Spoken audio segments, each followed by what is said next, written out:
Oke teman-teman, kembali lagi dengan saya di FAA Channel. Di pembahasan kali ini saya akan berbagi tips kepada kalian semua bagaimana cara lepas dari jeratan pinjaman online. Nah teman-teman, banyak masyarakat yang terjebak dari jeratan pinjaman online ini, itu maupun dari kalangan menengah ke bawah maupun menengah ke atas, karena tekanan ekonomi yang sedang naik ataupun semuanya serba naik semua ya teman-teman. Jadi mau nggak mau, bila kalian tidak punya uang sama sekali buat kebutuhan, larinya yaitu buat ngutang ya. Nah pinjaman online kerap sekali solusi cepat buat kalian yang tidak punya uang, karena pinjaman online itu sangat mudah cairnya dan kapanpun bisa dicairkan ya teman-teman.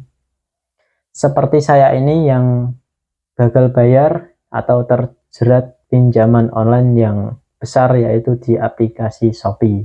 Nah teman-teman, masyarakat itu kurang mengerti ketika kalian pinjam online itu bunganya sangat tinggi sekali ya.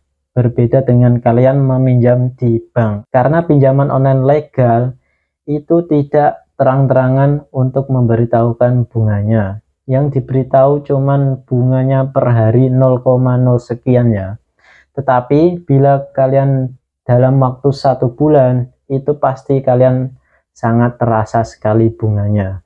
Nah, di balik bunganya yang tinggi tersebut, masyarakat itu terjebak dalam lingkaran setan ya.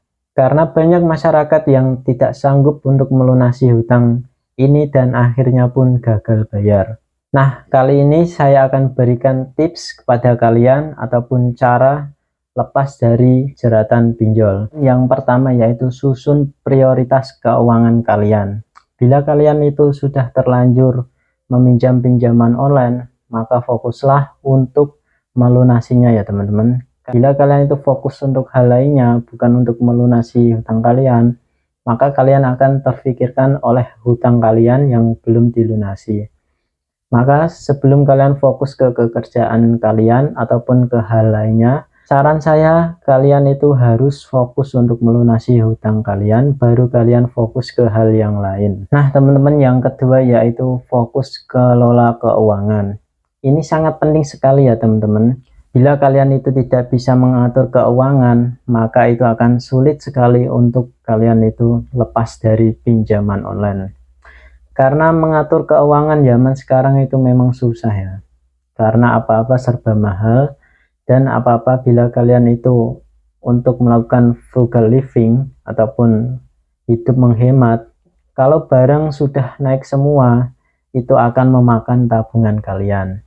Tetapi bisa kok, semisal kalian itu pintar mengatur uang, menyiapkan dana darurat, ataupun menyisihkan penghasilan untuk ditabung, walaupun sedikit nggak masalah.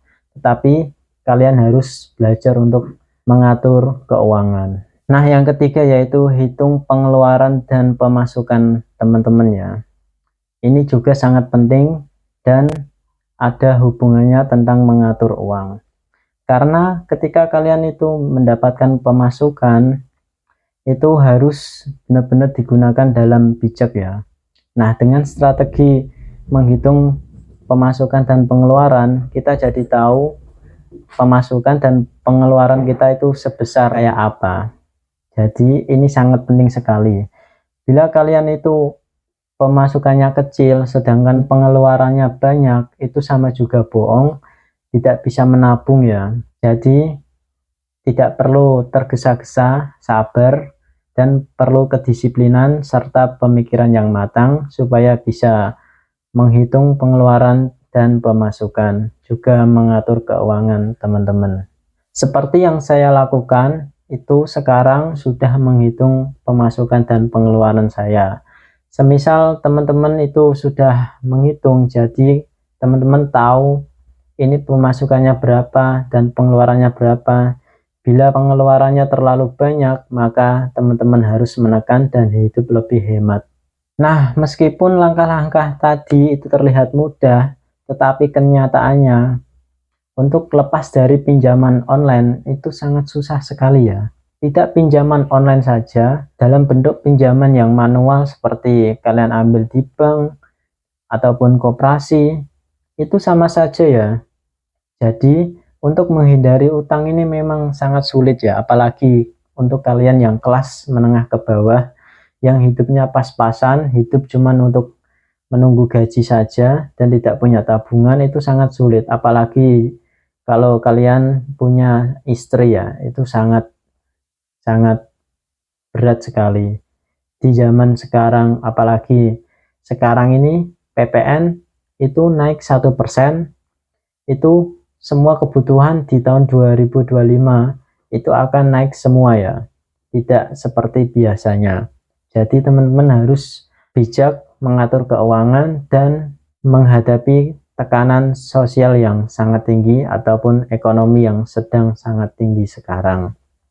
Karena di sisi lain ekonomi kita itu melemah dan daya beli itu sangat menurun, sebaiknya kita memang harus sedikit-sedikit mempunyai tabungan ya teman-teman. Saya itu belajar dari pengalaman pribadi saya ketika saya gagal bayar di pinjaman online, di pinjaman Shopee misalnya.